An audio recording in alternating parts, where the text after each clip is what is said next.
নিয়ম। এবার আমরা সালাতের কিছু ফুরুই শাখাগত নিয়মে আসি। যখন আপনি তাকবীর দিবেন, তাকবীর দিয়ে হাত কোথায় বাঁধবেন? অনেক বড় মাসলা, কমসে কম 1-1 ঘন্টা 2 ঘন্টা এই জাতীয় মাসলার উপর কথা বলা লাগে। কিন্তু তারপরেও যেহেতু এখানে সময় নাই, প্রত্যেক মাসলার উপর আমি সংক্ষিপ্ত করে আলোচনা করব ইনশাআল্লাহুল আজিজ। এখানে দুটা মাসলা আছে। ইমাম মালিক রাহিমাহুল্লাহর পক্ষ থেকে বর্ণনা করা হয়। আল মুদাওয়ানা আল কুবরা নামে একটা বই আছে, সেই বই ইমাম মালিক রাহিমাহুল্লাহর পক্ষ থেকে নকল করা হয়েছে যে ইমাম মালিক বলতেন যে ইমাম মালিক রাহিমাহুল্লাহর মত হচ্ছে যে সালাতে তাকবীর দেওয়ার পর হাত ছেড়ে দিতে হবে। তার মানে এইভাবে সালাতে আল্লাহু আকবার তাকবীর দেওয়ার পর হাত ছেড়ে দিতে হবে। কোথাও বাধার কথা ইমাম মালিক রাহিমাহুল্লাহ বলেন নি। কিন্তু ইমাম মালিক রাহিমাহুল্লাহর দিকে নিসবত করে যে কথা বলা হয় এই কথা ভুল। ইমাম মালিক রাহিমাহুল্লাহ তার নিজস্ব গ্রন্থ, নিজের লেখা গ্রন্থ মুয়াত্তা মালিকে সালাতে তাকবীর দেওয়ার পর হাত বাঁধার হাদিস নিয়ে এসেছেন। সুতরাং ইমাম মালিক রাহিমাহুল্লাহর এটাই মত যে সালাতে তাকবীর দেওয়ার পর হাত বাঁধতে হবে। আর বাকি সকল ইমাম এই বিষয়ে একমত যে সালাতে তাকবীর দেওয়ার পর হাত বাঁধতে হবে, এতে কোনো ইখতিলাফ নাই। ইখতিলাফ হচ্ছে হাত কোথায় বাঁধতে হবে। হাত কোথায় বাঁধতে হবে এই মর্মে যতগুলো হাদিস আছে, বুকের উপরে হোক, নাভির উপরে হোক, নাভির নিচে হোক, পেটের উপরে হোক, সকল হাদিসেই কিছু না কিছু দুর্বলতা আছে। এটা হলো 1 নাম্বার কথা। প্রত্যেক হাদিসেই কিছু না কিছু দুর্বলতা আছে। তো এই দুর্বলতা সম্পূর্ণ হাদিসগুলোর মধ্যে সঠিক বা সহিহ হওয়ার সবচাইতে নিকটবর্তী হাদিস হচ্ছে বুকের উপর হাত রাখার হাদিস। ইবনে খুজাইমা রাহিমাহুল্লাহ তার সহিহ ইবনে খুজাইমাতে এই হাদিসটা ওয়াইল ইবনে হুজর রাদিয়াল্লাহু তাআলা আনহুর পক্ষ থেকে নিয়ে এসেছেন যে রাসূল সাল্লাল্লাহু আলাইহি ওয়াসাল্লাম ওয়াদা ইয়াদাইহি আলা সাদরিহি, তার বুকের উপর বাঁধলেন। এই হাদিসের উপর যে অভিযোগ পেশ করা হয়, যারা বুঝেন তারা মনোযোগ দিয়ে শুনবেন, যারা বুঝতে পারছেন না তারাও শোনার চেষ্টা করবেন, আস্তে আস্তে বুঝবেন ইনশাআল্লাহ। এই হাদিসের একজন রাবী হচ্ছে মুআম্মাল বিন ইসমাঈল। এই মুআম্মাল বিন ইসমাঈল সম্পর্কে যারা এই হাদিসকে দুর্বল বলেছেন, বুকের উপরে হাত বাঁধার হাদিসকে, তারা মুআম্মাল বিন ইসমাঈলকে বলেছেন মুনকারুল হাদিস। যে ইমাম বুখারী রাহিমাহুল্লাহ মুআম্মাল বিন ইসমাঈলকে মুনকারুল হাদিস বলেছেন। মুনকারুল হাদিস এই কথাটা একজন রাবীর ক্ষেত্রে, একজন হাদিসের বর্ণনাকারীর ক্ষেত্রে অনেক নিম্ন পর্যায়ের শব্দ, অনেক নিম্ন পর্যায়ের শব্দ। শুধু দুর্বল নয়, দুর্বলেরও নিম্ন স্তর হচ্ছে মুনকারুল হাদিস। তো এই কথা ইমাম বুখারী রাহিমাহুল্লাহর পক্ষ থেকে হাফেজ মিজরি তার তাহজিবুল কামাল, হাফেজ ইবনে হাজার আসকালানী তার তাহজিবুত তাহজিব, তাকরিবুত তাহজিব, এগুলো সব জায়গাতে নকল করেছেন। কিন্তু দুঃখজনক হলো, বাস্তবতা হচ্ছে যে ইমাম বুখারী রাহিমাহুল্লাহ তার কোন বইয়েই মুআম্মাল বিন ইসমাঈলকে মুনকারুল হাদিস বলেননি। ইমাম বুখারী রাহিমাহুল্লাহ একটা লিখিত বই আছে আত-তারিখ আল কাবীর, যেটাতে তিনি রাবীদের জীবনের উপর বইটা লিখেছেন। তার প্রথম বই এটা তারিখ আল কাবীর। সহিহ বুখারীর আগেও বয়স যখন তার 18 তখন তিনি আত-তারিখুল কাবীর লেখা শুরু করেছিলেন। এই আত-তারিখুল কাবীরের 8ম খণ্ডের 49 পৃষ্ঠায় মুআম্মাল বিন ইসমাঈলের কথা ইমাম বুখারী রাহিমাহুল্লাহ নিয়ে এসেছেন, কিন্তু তার উপর কোনো কথা বলেননি। মুনকারুল হাদিসও না, অন্য কিছু না। কিন্তু এই মুআম্মাল বিন ইসমাঈলের পরে আরেকজন রাবী আছে, তারপরে ইমাম বুখারী রাহিমাহুল্লাহ তারিখ তার বইয়ে মুআম্মাল বিন ইসমাঈলের পরে আরেকজন রাবী আছে, নাম হচ্ছে মুআম্মাল বিন সাঈদ। প্রথমজন হচ্ছে মুআম্মাল বিন ইসমাঈল, যিনি বুকের উপর হাত বাঁধার হাদিসের বর্ণনাকারী।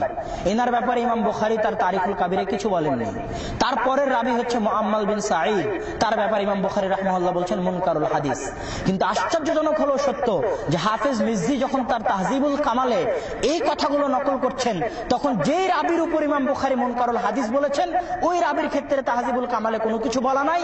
আর যেই রাবীর ব্যাপারে ইমাম বুখারী রাহিমাহুল্লাহ কিছু বলেননি, ওই জায়গাতেই তাহজিবুল কামালে কি বলা আছে? মুনকারুল হাদিস বলা আছে। তথা হয়তোবা ইমাম মিজরি রাহিমাহুল্লাহর পক্ষ থেকে ভুল হয়ে একজন রাবীর হুকুম আরেকজন রাবীর ক্ষেত্রে পড়ে গেছে।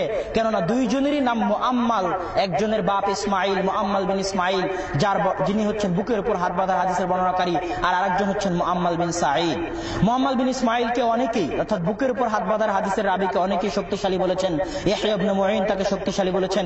ইহয়া ইবনে মুঈনের লেখা তারিখ বইয়ের 235 নম্বর রাবী হচ্ছে মুআম্মাল বিন ইসমাঈল, তিনি তাকে শক্তিশালী বা মজবুত বলেছেন।